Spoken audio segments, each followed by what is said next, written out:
Des draps blancs dans une armoire, des draps rouges dans un lit, un enfant dans sa mère dans les douleurs, le père dans le couloir dans la maison dans la ville dans la nuit, la mort dans un cri et l'enfant dans la vie. Armez vos âmes vagabondes, bercées par la plume désinhibée d'un poète libertaire. Pour ce 5e épisode, en quelques secondes, je vous emmène voir Jacques Prévert. Générique.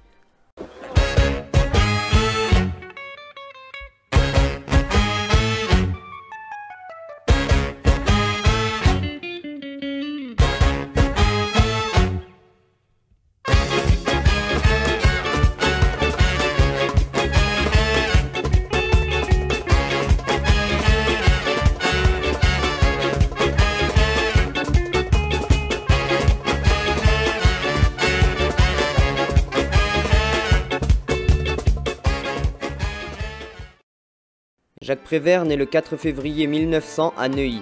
Il est bien.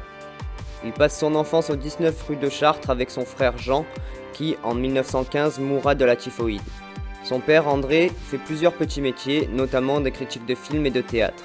De ce fait, il emmène souvent son fils au cinéma ou voir des pièces.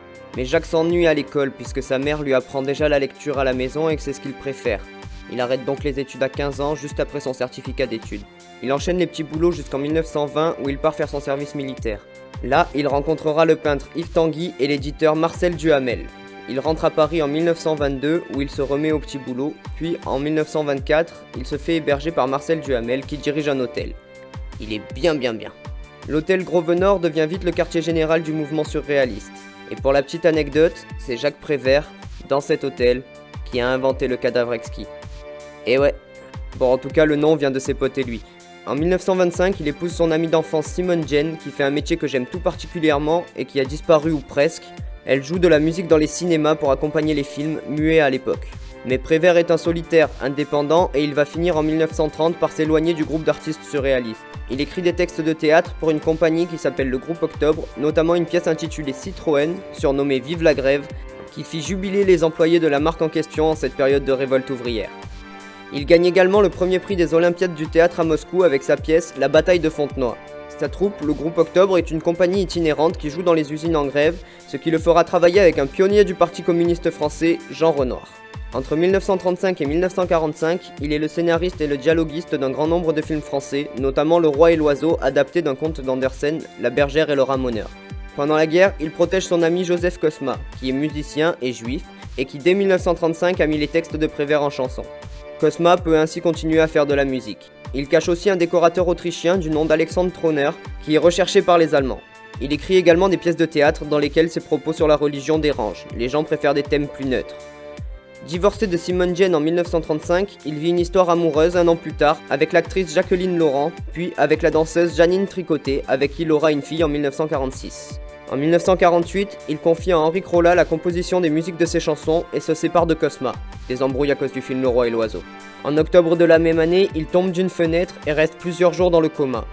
À son réveil, il est mis au repos et se met au collage, ce qui pour lui représente une autre forme de poésie. Il garde de graves séquelles de cet accident et je ne sais pas si c'est lié, mais à partir de là, il met de côté le cinéma pour se concentrer sur les dessins animés et les films pour enfants.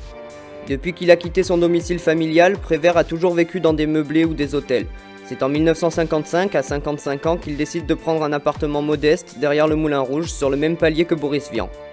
Il part cependant vivre dans son domicile secondaire à Antibes, mais suite à la résiliation de son bail, il déménage en Normandie en 1971 et il y passe la fin de sa vie. Et le 11 avril 1977, il meurt, victime d'un cancer du poumon. Bon, il faut savoir qu'il avait toujours une clope à la bouche et qu'il fumait 3 paquets par jour. Non loin de sa maison à Aumonville-la-Petite, que l'on peut visiter, un jardin lui est dédié. Toute sa vie, Prévert témoignera d'un engagement politique sincère, ce qui lui attirera les fougues de certains et l'admiration de beaucoup d'autres. Au-delà de ça, il a une plume de folie et joue énormément sur les jeux de mots et les figures de style. Je vous conseille vraiment d'aller lire ou relire un poème de Prévert. Moi je vous dis à très vite pour une nouvelle histoire.